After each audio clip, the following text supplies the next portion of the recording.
नमस्कार, मैं हूं बलबीर सिंह भारज और आप देख रहे हैं डिबेट सेंटर। डीए न्यूज़ के प्लस के इस खार कार्यक्रम में आप सभी का स्वागत है। आज का हमारा विषय है धान की खरीदी पर सरकार और उनकी नीति को लेकर और उस पर बड़े बड़े नेताओं के बयानों पर लेकर ये विशेष कार्यक्रम। आपको बता दें कि क्या कुछ है, पहले हम एक थोड़ी सी जानकारी आपके सामने रखते हैं। रायपुर के दक्षिण विधानसभा में 13 नवंबर को चुनाव होने हैं, वही 14 नवंबर से धान खरीदी की प्रक्रिया शुरू होनी है, जिसको लेकर राजनीतिक हलचलें तेज हो गई हैं और कांग्रेस और भाजपा के बीच इस मुद्दे पर आरोप प्रत्यारोप का दौर शुरू हो चुका है।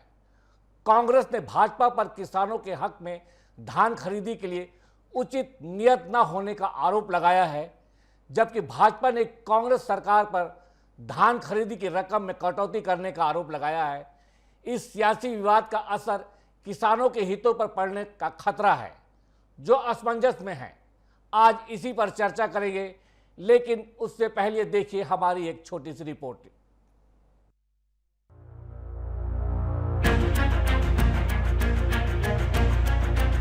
नवंबर से छत्तीसगढ़ में धान खरीदी की शुरुआत होने जा रही है, लेकिन इस बीच कांग्रेस और भाजपा के बीच जुबानी जंग तेज हो गई है। कांग्रेस ने भाजपा पर हमला बोलते हुए कहा कि राज्य सरकार की धान खरीदी की नीयत पर सवाल उठाए हैं। कांग्रेस का आरोप है कि राज्य सरकार ने किसानों के हितों की अनदेखी की है और धान खरीदी में कोई वास्तविक प्रयास नहीं किए हैं। कांग्रेस प्रवक्ता ने भाजपा सरकार पर निशाना साधते हुए ये भी आरोप लगाया कि धान खरीदी में भाजपा सरकार की नीति स्पष्ट नहीं है और किसान सस्ते में धान बेचने के लिए मजबूर हो सकते हैं। कांग्रेस का कहना है कि सरकार को किसान फ्रेंडली नीति अपनानी चाहिए और धान खरीदी की प्रक्रिया में कोई भ्रष्टाचार नहीं होना चाहिए। ये धान खरीदी केंद्र हमने पर्याप्त बढ़ा दिया था। बैंकों की संख्या, सोसाइटियों की संख्या 1300 बढ़ा के 2000 कर दिया और ये धान खरीदी केंद्र जो 1900 था उसे 2600-2800 कर दिया था। बढ़ाए तो नहीं है, लेकिन अभी तक के उसकी मतलब साफ सफाई तक नहीं हुआ है। तैयारी भी नहीं हुई। तैयारी कुछ नहीं, बारदाना नहीं गिरे हैं, बैंकों में पैसा नहीं गया है। तो इसके मतलब नियत ही नहीं सरकार की धान खरीदी करने का। मतलब 14 तारीख की धान खरीदी नहीं शुरू कर रहे हैं क्योंकि अभी जारी है ही नहीं। और फिर ये राइस मिलर भी लिख के दे दिए हैं कि हम लोग अब मिलिंग करने में असमर्थता है। महेंद्रगढ़ जिला राइस मिल एसोसिएशन के द्वारा पत्र आ गया कि वो असमर्थता जाहिर कर रहे हैं। इस आरोप का जवाब देते हुए उप मुख्यमंत्री अरुण साव ने पलटवार किया है। उन्होंने कहा कि यह कांग्रेस की खोखली राजनीति है और कांग्रेस सरकार ने अपने कार्यकाल में किसान विरोधी फैसले लिए थे। अरुण साव ने ये आरोप लगाया कि भूपेश बघेल के नेतृत्व में कांग्रेस सरकार ने किसानों के साथ धोखा किया था और धान खरीदी की रकम में कटौती की थी। उन्होंने कहा भूपेश बघेल को इसका जवाब देना चाहिए कि जब वे सत्ता में थे तो किसानों के हक में क्यों नहीं खड़े हुए। भाजपा के अनुसार भूपेश बघेल की सरकार ने किसानों को धोखा दिया और अब वे किसानों की वास्तविक समस्याओं से मुंह मोड़ रहे हैं।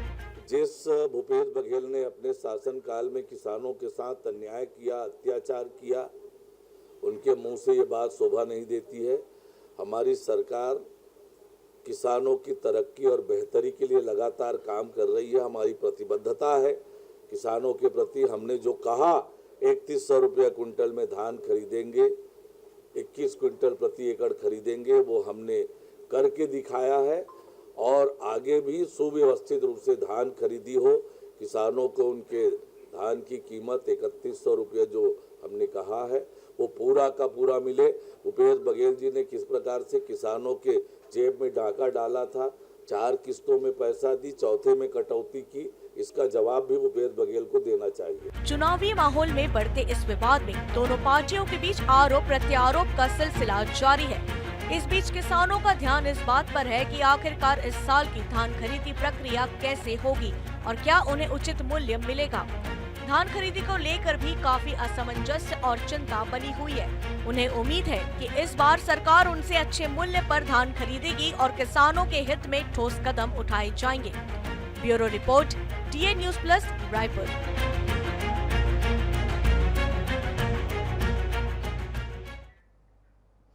तो आपने देखा धान खरीदी पर हमारी यह छोटी सी रिपोर्ट। इस रिपोर्ट पर चर्चा करने के लिए हमारे साथ, हमारे स्टूडियो में तो नहीं लेकिन हमारे साथ स्काइप से जुड़े हैं हमारे कुछ मेहमान, जिसमें से जिनका परिचय हम आपसे कराते हैं। सबसे पहले हम परिचय कराते हैं आपका भाजपा के प्रवक्ता दिनेश अग्रवाल जी से। दिनेश अग्रवाल जी, आपका इस चर्चा में स्वागत है। साथ ही कांग्रेस के प्रवक्ता है अभिमन्यु मिश्रा जी। अभिमन्यु जी, आपका भी हमारे इस कार्यक्रम में आपका खास स्वागत है। और जैसा कि परंपरा है, इस पूरे चर्चा के दौरान एक वरिष्ठ पत्रकार की उपस्थिति बहुत जरूरी होती है, तो उस हिसाब से हमारे साथ रमेश पांडे जी हैं आज वरिष्ठ पत्रकार के रूप में, जिनसे भी हम चर्चा करेंगे। तो सबसे पहले हम बात करेंगे दिनेश अग्रवाल जी से, क्योंकि यह जो रिपोर्ट हमने दिखाई है उसमें कांग्रेस का आरोप है कि भाजपा ने जो नीति बनाई है उनकी नीयत साफ नहीं है। तो दिनेश भाई, आपने यह रिपोर्ट तो सुनी होगी और देख ली है, और भूपेश बयान जी का यह एक कड़ा प्रहार है भाजपा के ऊपर। बताइए आपका क्या कुछ कहना है इस मामले में। बलवीर जी, आपको और आपके दर्शकों को और मेरे मीडिया के पैनलिस्ट को मेरा नमस्कार। देखिए, भूपेश बघेल जी के पास कुछ बचा तो नहीं है सिवाय खोरे, अविश्वास, अशांति फैलाने के सिवाय। हम पहले भी स्पष्ट किए थे और आज भी मैं आपके चैनल पे स्पष्ट कर दूं बहुत ही बेबाकी से कि सरकार 3100 रुपए क्विंटल में 21 क्विंटल धान हर किसान का लेने जा रही है, इसमें कोई दो राय नहीं है।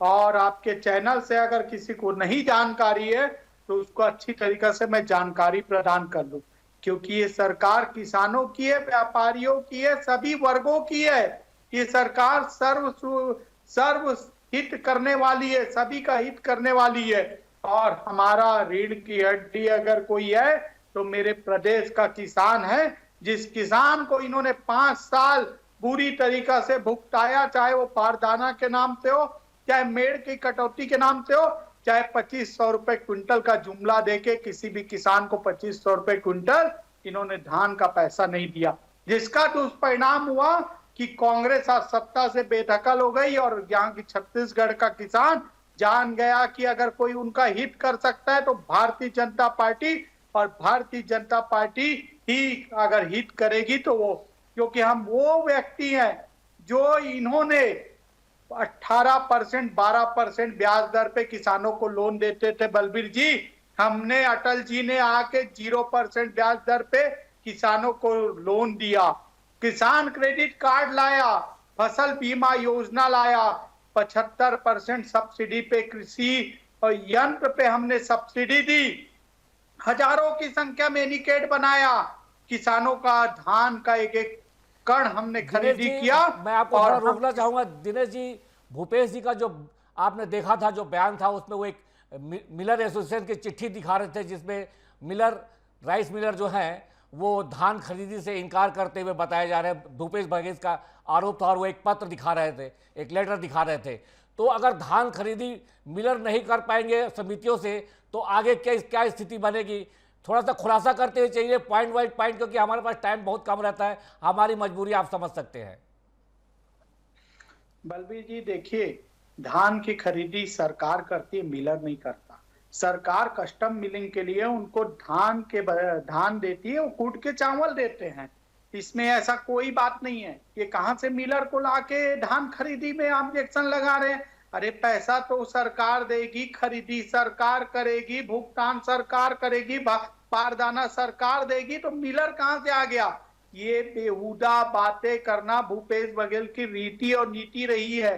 भूपेश बघेल जी कभी किसानों की हित की बात नहीं करते, हमेशा गुमराह करके किसान भाई को चिंतित करने का अगर प्रयास कोई करती है तो कांग्रेस पार्टी और उनके नुमाइंदे करते हैं, और भारतीय जनता पार्टी किसानों के हित के साथ। जी हाँ, आपको एक और चीज याद दिला दूं कि उन्होंने कहा है कि जो कर्मचारियों की हड़ताल हुई थी और इस वजह से बारदानों की भी खरीदी नहीं हो पाई है, तो ये ऐसा उनका कहना है कि बारदानों की खरीदी की कमी की वजह से और जो मतलब कर्मचारियों ने जो हड़ताल की है उस वजह से जो समय पे जो धान खरीदी शुरू होने, मतलब प्रॉपर धान खरीदी का माहौल जो बन जाना चाहिए था, उसमें विलंब होगा, क्योंकि अभी तक बारदाने पर्याप्त मात्रा में नहीं है, ऐसा कांग्रेस का आरोप है। मैं भारतीय जनता पार्टी का प्रवक्ता होने के नाते आपके चैनल पे बहुत ही गंभीर और दावे के साथ बोल रहा हूं, बारदाना से लेके किसी प्रकार की समस्या नहीं। हाँ, ये कांग्रेसियों को हो सकती है बारदाना की समस्या, क्योंकि इनके आंख और कान है ना अलग टाइप के बने होंगे, तो मैं नहीं कह सकता, लेकिन जो मेरा किसान भाई है उनको किसी को भी बारदाने की समस्या नहीं होगी। ये आपके चैनल पे बैठ के मैं बहुत ही बेबाकी से और बहुत ही विश्वास के साथ आपको विश्वास दिलाता हूं, क्योंकि प्रदेश की जनता आपका एक लोकप्रिय चैनल देखती है और ये प्रदेश की जनता जान रही है कि किसी भी प्रकार की कोई भी संगतियां नहीं है। जी दिनेश जी, हमारे साथ कांग्रेस के प्रवक्ता अभिमन्यु बैठे हैं। अभिमन्यु, बताइए कि जो भूपेश बघेल जो आरोप लगा रहे हैं, आपका क्या कहना है इस बारे में? जी बलबीर जी, सबसे पहले तो आपको नमस्कार, आपके व्यूअर्स को सारे नमस्कार, मैं साथी पैनलिस्टों को मेरा सादर प्रणाम। देखिए बलबीर जी, सबसे पहले तो मैं ये स्पष्ट कर देना चाहता हूँ कि जिस प्रकार से आज इतनी बातें हो रही हैं, आप और हम बैठ करके यहाँ डिबेट में किसानों के बारे में चर्चा कर रहे हैं और क्या उनके लिए सही होगा क्या गलत होगा, इतनी चर्चाएं हो रही है, यहाँ तक के दिनेश जी भी बातें कर रहे हैं। तो एक थोड़ा सा मैं उनको 2018 के पहले फ्लैशबैक में ले जाके याद दिलाना चाहूंगा कि किस प्रकार से उस समय किसान आत्महत्याएं हमारे यहाँ छत्तीसगढ़ में एक बड़ी समस्या बन चुकी थी। आप देखेंगे कि किसान कर्ज माफी करने का हमारा जो सबसे बड़ा कदम था वो इस वजह से भी लिया गया था क्योंकि कई सारे किसान इस प्रकार कर्ज तले दब गए थे जो आगे किसानी करने में असमर्थ थे। और भूपेश बघेल जी जिन पर ये लोग बेबुनियाद आरोप लगा रहे हैं, और मुझे तो आश्चर्य होता है कि अरुण साहु जी का जो वो वक्तव्य देते हैं उनको कौन लिखता है, क्योंकि मुझे ऐसा तो नहीं लगता कि उनको कोई बहुत खास जानकारी रहती है, लेकिन जो भी उनके वक्तव्य लिखता होगा उसे भी शायद जानकारी नहीं रहती है। वो मैं आपके माध्यम से आज बताना चाहूंगा कि भूपेश बघेल जी जो पूर्व मुख्यमंत्री छत्तीसगढ़ के हैं, वही आज एक कारण है जिनकी वजह से आज किसानों की ओर छत्तीसगढ़ की राजनीति पुनः केंद्रित हो पाई है। आप देखेंगे कि 2018 तक के इन लोग 1750 रुपए मूल्य इन लोग देते थे धान का।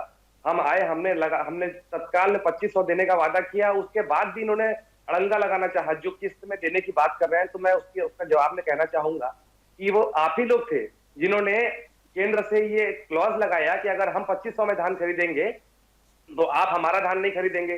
तो हमने 1800 में आपका कहा भी हमने रखा और बोनस के तौर पे 650 रुपए दे के किसान का भी मान रखा, जो हम 2500 रुपए उनको वादा किए थे उसका भी मान रखा।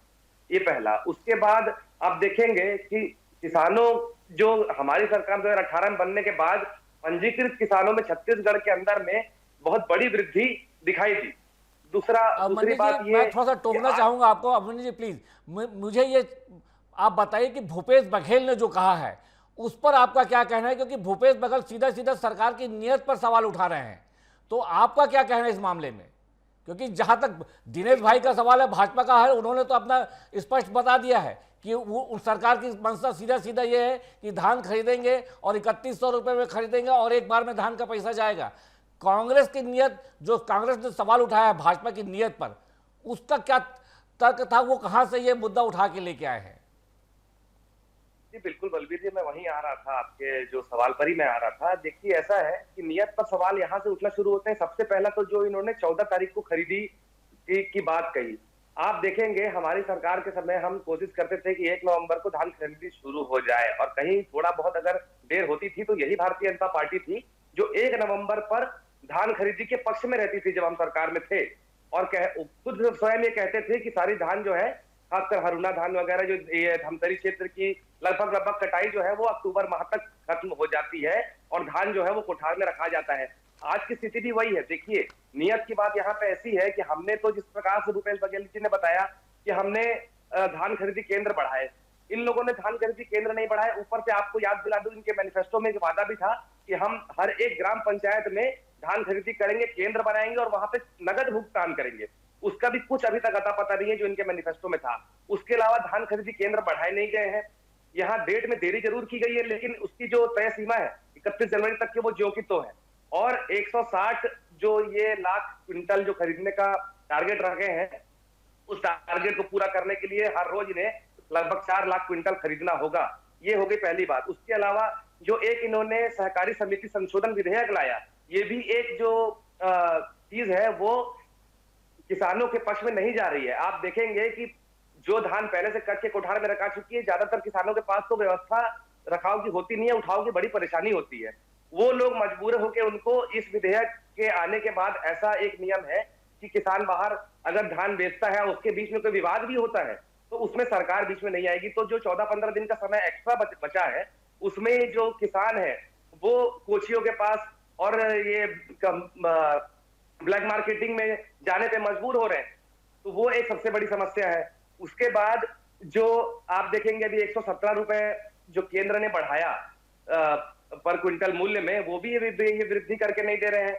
अभी मैंने आपको थोड़ी देर पहले बताया कि हमने 1750 रुपए से 2500 धान का रेट किया था सन ये 2018 में। उसके बाद जब जब केंद्र ने बढ़ाया, चाहे 140 रुपए बढ़ाया, तो हमने 2640 में खरीदा। से करते करते हम 2800 तक पहुंच गए थे हमारी सरकार का आखिरी साल आते तक के। इन्होंने पहली बार में धोखा दे दिया। अमन जी मैं आपको थोड़ा सा रोक रहा हूँ। अमन जी रोक रहा हूँ मैं आपको। दिनेश भाई मैं आपके पास आऊंगा। इसके पहले मैं रमेश पांडे जी से पूछना चाहूंगा कि रमेश जी, आपने दोनों प्रवक्ताओं की बात सुनी है, भाजपा की भी और कांग्रेस के भी प्रवक्ताओं की बात। तो ये जो धान खरीदी का मुद्दा है, हमेशा चुनाव के टाइम में ये छत्तीसगढ़ का सबसे बड़ा मुद्दा है। इसी पे चुनाव जीते जाते हैं और हारे जाते हैं।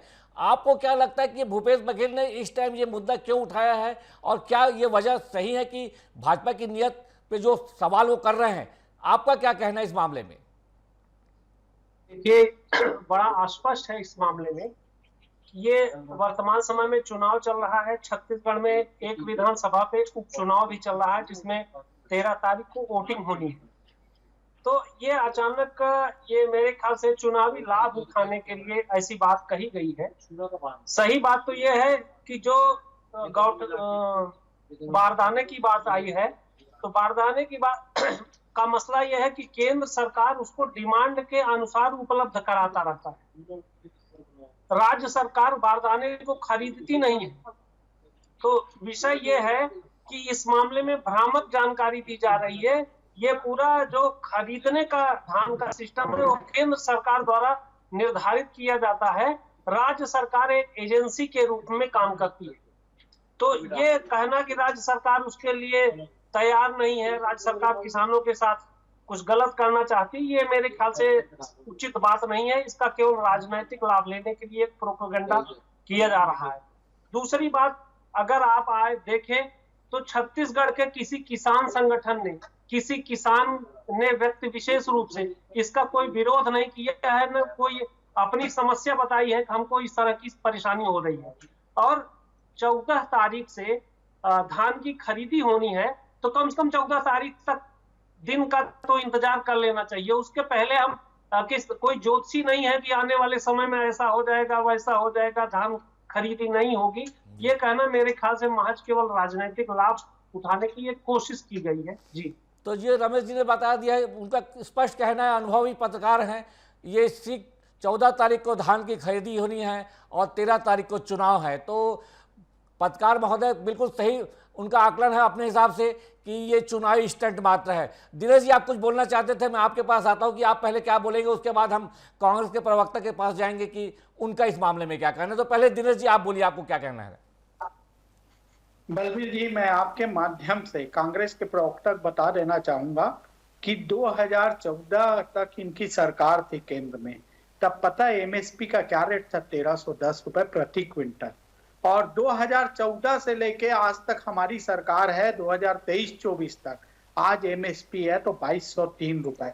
हिसाब से हमने 10 साल में, आपको मैं 9 साल में 893 रुपया एमएसपी बढ़ाया है। इन्होंने 70 साल में 1310 रुपए लाया था। लेकिन अगर किसानों को 80% से ऊपर हमने 10 साल में एमएसपी बढ़ा के दिया, ये किसानों के हित की सरकार है। आज 6000 रुपए अगर केंद्र सरकार किसानों के खाते में डाल रही है तो केंद्र सरकार बीजेपी सरकार किसानों की है। और आपको बता दूंगा 8 साल अभी आप देख रहे हैं 9 साल होने में जा रहा है हमारी केंद्र की सरकार को, 10 साल से ऊपर हो गया।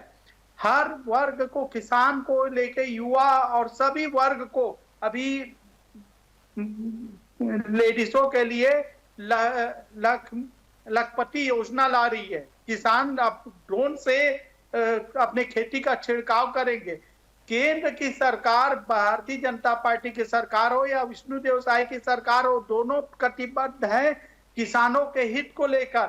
और रही बात इनके, मैं बता देना चाहूंगा, रमेश भैया ने बहुत अच्छी बात बोली और शायद अभिमन्यु जी को पता नहीं होगा, इन्होंने 2500 रुपए क्विंटल का वादा किया था और 2500 रुपए क्विंटल में जो 1800-1700 रुपए जो केंद्र की सरकार देती थी उस पैसे को एक मुश्त देते थे और डिफरेंस की जो राशि होती थी उसको ये चौथी किस्त को खाने का काम करते थे। आप मैं सभी जानते हैं इस चीज को। लेकिन जब भारतीय जनता पार्टी चुनाव लड़ी और उन्होंने एक घोषणा की थी कि 3100 रुपए एक मुश्त पैसा दिया जाएगा और आप हम सभी देखे हैं पिछली धान खरीदी में 3100 रुपए और एक मुश्त अगर पैसा दिया है तो किसी सरकार ने, वो भारतीय जनता पार्टी की सरकार है, इसको बोलते हैं सरकार। इनके जैसे नहीं 2500 रुपए का ढकोसला करके किसानों को 2500 रुपए नहीं दे रहे। और अभिमन्यु जी, बलबीर जी 2840 रुपए की बात की थी, मेरे वरिष्ठ पत्रकार बैठे हुए हैं, वो बहुत अच्छी तरीके से बता देंगे कब ये 2840 रुपए में धान खरीदी किए, 2500 रुपए में धान खरीदी नहीं किए, वो 2840 रुपए की बात कर रहे हैं यहाँ पर। मैं वही पूछना चाहूँ जी दिनेश जी। तो अभिमन्यु जी, जैसे रमेश भाई ने का कहना है कि ये चुनावी स्टंट मात्र है और दूसरी ओर दिनेश जी बोल रहे हैं कि इसमें कांग्रेस जो बात कर रही है वो झूठ बात कर रही है और उनका एक कहना है कि इन 10 सालों में उन्होंने 80% धान के रेट बढ़ाए हैं जबकि कांग्रेस के शासनकाल में कभी ऐसा नहीं हुआ है। दिनेश जी की बातों का भी जवाब दीजिए और साथ में हमारी भी बातों का जवाब दीजिए कि आपका इस मामले क्या कहना, कांग्रेस क्या बोलती है इस मामले में। ये देखिए, हमारा सीधा सीधा सवाल तैयारियों को लेकर के था।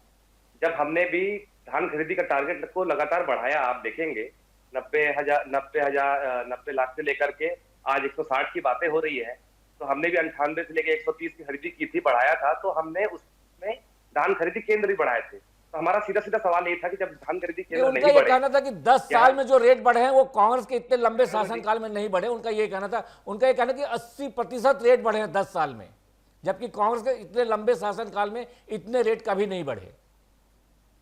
जी देखिए, जिस प्रकार से जो एमएसपी बढ़ने की बात है, आप देखें कि 2004 में जब कांग्रेस की सरकार बनी थी 4 से 14 चली और 14 से आज तक की आपकी चल रही है, तो आप खुद देख लें कि 4 में क्या रेट था और 4 से 14 तक की कितनी बढ़ोतरी हुई और उसके बाद 14 से लेकर 24 तक की कितनी बढ़ोतरी हुई। तो ये मैं आपको बता दूं बलबीर जी कि ये तो लगातार एक परसेंटेज फिक्स है। आप भी देखेंगे 100, 125, 150 रुपए हर साल उतना लगभग केंद्र सरकार बढ़ाती है। 2018 में भी जिस प्रकार के सवाल पूछ रहे थे, हमने सबसे पहले जब 140 रुपए केंद्र ने एमएसपी में बढ़ाया तब हमने उसको 2640 रुपए में खरीदी शुरू की। तो वही सवाल हम इनसे भी कर रहे हैं कि जब केंद्र ने आज 117 बढ़ाया है तो आप 3100 से 3217 किसान को क्यों नहीं दे रहे हैं? वो 117 रुपए आप स्वयं क्यों अपने लिए बचा ले रहे हैं? ये हमारा पहला सवाल था। दूसरा सवाल था तैयारियों को लेकर के। तो तैयारियों को लेकर के सवाल करना तो स्वाभाविक है। जब आपने केंद्र नहीं बढ़ाए हैं धान खरीदी केंद्र, आप खुद कह रहे थे कि पंचायतों में भी खरीदेंगे, तो कहां से आप 160 लाख का टारगेट पूरा करेंगे? तो ये तो वही बात होगी कि सवाल जिस वक्त उठाया जा रहा है ना, उस सवाल का जो वक्त है ना, जो चुनाव से पहले, इस वक्त को लेकर ये कहा जा रहा है कि अभी ये सवाल क्यों उठाए जा रहे हैं, 14 तारीख के बाद ये उठाए जाते तो समझ में आता। हम तो लगातार पहले से मांग कर रहे हैं, 1 तारीख से भी खरीदी की हम मांग कर रहे थे। आपको जानकारी देना चाहूंगा कि हम तो शुरुआत से पहले 1 नवंबर की खरीदी के पक्ष में थे। हमने लगातार इस बात की मांग भी सरकार से की कि 1 नवंबर से खरीदी की जाए। कई किसान थे, जो मैं आपको पहले ही बताया कि धमतरी और उसके आसपास के क्षेत्रों की तो धान कटाई अक्टूबर में पूरी हो जाती है और लगभग दशहरे के बाद से ही धान की कटाई शुरू हो जाती है, तो उठाव की परेशानी आती है, मजबूरन किसी को कोचिया के पास ना जाना पड़े। ये सब सवाल हमारे इनकी सरकार से है कि भाई देखिए, कुछ भी हो, राजनीति अपनी जगह है, किसानों को परेशानी नहीं होनी चाहिए। कुल मिलाकर के अब जो भी राजनीतिक पार्टियां हैं उसके बीच में किसानों को परेशानी ना हो, उसके लिए उनके जल्दी से जल्दी उठान हो जाए। आप देखेंगे कि धान ज्यादा समय रखी रहती तो सूखती भी है, उसका वजन भी कम होता है। ये सब बातें भी किसानों के बीच में रहती है, तो किसानों को मूल्य मिलना चाहिए। और ये जब ये बोलेंगे अजय चंद्राकर जी, इनके तो पहले आप स्वयं उनका बयान सुना होगा कि 18 क्विंटल धान तो हो ही नहीं सकता कहते थे 1 एकड़ में। आज ये स्वयं 21 क्विंटल खरीद रहे हैं, कहां से खरीद रहे हैं? तो आप बताइए। जी अभिमन्यु जी, मैं आपको थोड़ा सा रोक रहा हूँ, मैं रमेश जी के पास जाना चाहता हूँ वापस से। रमेश जी, मेरा एक सवाल है आपसे कि ये जो धान का जो कीमत का जो रेट है, जो पूरे इंडिया में मेरे हिसाब से शायद छत्तीसगढ़ में सबसे ज़्यादा है, तो क्या ये राजनीति इसकी वजह रही है कि धान की कीमत पूरे देश में छत्तीसगढ़ का जो धान का रेट है वो पूरे देश के मुकाबले सबसे ज़्यादा है? और ये जो दिनेश भाई और अभिमन्यु जी ने जो बोला है उस पर भी मैं आपकी टिप्पणी चाहूँगा। देखिए, ये तो बिल्कुल आप सही कह रहे हैं। कि किसानों के लिए जो धान का रेट छत्तीसगढ़ में पूरे देश में सबसे ज्यादा है, और उसके पीछे कहीं न कहीं जरूर राजनीति का असर जरूर है, लेकिन उसका दूसरा पहलू ये भी है कि छत्तीसगढ़ एक धान का बहुतायत उत्पादन देने वाला राज्य है, और उसकी वजह से छत्तीसगढ़ में किसानों को एक अतिरिक्त बोनस देने की भी व्यवस्था रही है। मेरे ख्याल से अन्य राज्यों में ऐसी व्यवस्था नहीं है जैसा छत्तीसगढ़ में है। तो छत्तीसगढ़ में धान की कीमत बढ़ने का ये कारण ये भी है कि जो अतिरिक्त किसानों को बोनस दिया जाता है उससे धान का रेट बढ़ जाता है। रही बात जो अभिमन्यु भाई अभी कह रहे हैं कि केंद्र ने 117 रुपए बढ़ाया है, तो राज्य सरकार को भी उतना बढ़ा करके देना चाहिए। ये सवाल उठाना उनका जायज है और वो सही सवाल उठा रहे हैं। अब राज्य सरकार को इसको तय करना है कि वो 3200 में इसको शामिल करती है या 3200 के बाहर 117 प्लस करती है। ये 14 तारीख के बाद समझ में आएगा कि कैसा कर रहे हैं। और साथ ही ये भी है, अगर उनको 3200 के अंदर शामिल करना है तो इसको भी पब्लिक के सामने, किसानों के सामने क्लियर कर देना चाहिए। ये सवाल तो मैं अभिमन्यु जी का बिल्कुल जायज मानता हूँ।